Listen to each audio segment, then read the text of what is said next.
एक Indian nurse को Texas के एक बड़े हॉस्पिटल से नौकरी का ऑफर मिला। I-140 भी अप्रूव हो गया, यानी कि ग्रीन कार्ड प्रोसेस का जो सबसे अहम स्टेप है ना, वो भी पूरा हो चुका था। लेकिन अब 1 साल से ज़्यादा का टाइम बीत गया है और ना तो कोई इंटरव्यू कॉल आया है और ना ही कोई अपडेट मिला है। यानी ये सिर्फ एक इमिग्रेशन का मामला नहीं है, बल्कि सैकड़ों EB-3 स्किल्ड वर्कर्स आज इसी स्थिति में फंसे हुए हैं। तो सवाल यहाँ पर ये उठता है कि जब सब कुछ अप्रूव हो चुका है तो वीज़ा आखिर क्यों नहीं मिल रहा है। तो आज के इस वीडियो में हम आपको ये भी बताएंगे कि जिन भारतीयों ने EB-3 कैटेगरी के थ्रू अप्लाई किया है वीज़ा के लिए, उनके लिए अपडेट क्या है और इस तरह की परेशानी का सामना लोगों को क्यों करना पड़ रहा है। नमस्कार, मेरा नाम है नेहा उपाध्याय और आप देखना शुरू कर चुके हैं NBT टेक। दरअसल EB-3 वीज़ा एक एम्प्लॉयमेंट बेस्ड इमिग्रेंट कैटेगरी है जो स्किल्ड वर्कर्स, प्रोफेशनल्स और कुछ अनस्किल्ड वर्कर्स के लिए होता है। इसमें सबसे पहले एम्प्लॉयर PERM और फिर I-140 फाइल करता है। अगर I-140 अप्रूव हो जाता है और एप्लीकेंट विदेश में हो तो उसे कॉन्सुलर प्रोसेसिंग के जरिए इंटरव्यू के लिए एम्बेसी बुलाया जाता है।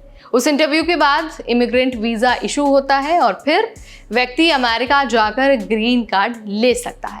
यानी I-140 के बाद जो स्टेप होता है वही आज महीनों से रुका हुआ है। बहुत से EB-3 एप्लीकेंट्स, जिनमें नर्सेज आती हैं, हेल्थ केयर वर्कर्स हैं और दूसरे स्किल्ड प्रोफेशनल शामिल हैं, उनका I-140 अप्रूव हो चुका है, लेकिन उसके बाद भी वो सिर्फ एक ईमेल का इंतज़ार कर रहे हैं। लेकिन महीनों बीत चुके हैं और स्टेटस वही का वही है, इन प्रोसेस एट NVC।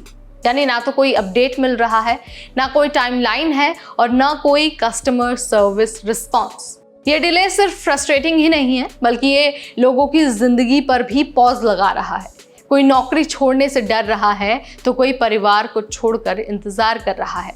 वहीं कोई शादी, घर या फिर बच्चे प्लान नहीं कर पा रहा है। और सबसे बुरी बात है कि केस रिजेक्ट भी नहीं हुआ है, सबके केसेस अप्रूव हैं, लेकिन फिर भी कोई आंसर नहीं है। अब सवाल ये है कि आखिर डिले हो क्यों रहा है। तो देखिए, जो पॉसिबल रीजंस है ना, उसमें सबसे पहला रीजन है कोविड बैकलॉग। अब देखिए, महामारी के दौरान एम्बेसी ऑपरेशंस कई महीनों तक बंद रहे हैं। उससे जो बैकलॉग बना है वो आज तक पूरी तरह से क्लियर नहीं हो पाया है। इसके अलावा स्टाफिंग इश्यूज भी हैं। कई US एम्बेसीज अब भी अंडर स्टाफ्ड हैं और इंटरव्यूज की कैपेसिटी बहुत लिमिटेड है। हर देश के लिए ईयरली ग्रीन कार्ड कोटा होता है। इंडिया जैसे हाई डिमांड देशों में वेट लंबा होता है। इसी वजह से लोगों को इंटरव्यू के लिए हो सकता है कि डेट नहीं मिल रही हो।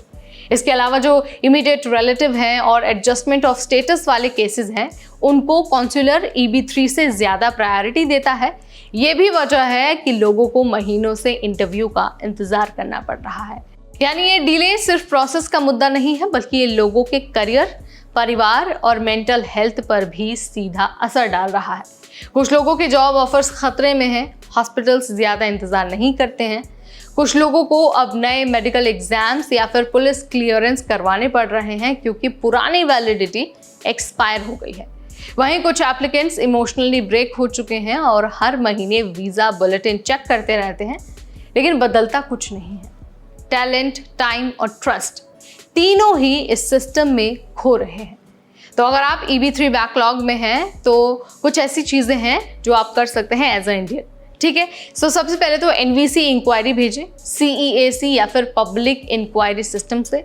इसके अलावा एम्प्लॉयर के जरिए एक्सपीडिट रिक्वेस्ट उठवाएं, अपने डॉक्यूमेंट्स रेडी रखें और अपडेटेड रखें, खासकर मेडिकल और पुलिस क्लियरेंस सर्टिफिकेट।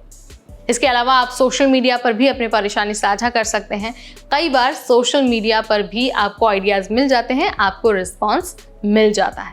तो कुछ ऐसी बातें हैं जिनका आपको बहुत अच्छे से ध्यान रखना है। इसके अलावा अगर आपको कुछ नहीं समझ में आता है या फिर आपको लगता है कि यार मुझे इस पे डाउट है, तो आप इमिग्रेशन लॉयर से संपर्क कर सकते हैं, उनसे जानकारी हासिल कर सकते हैं।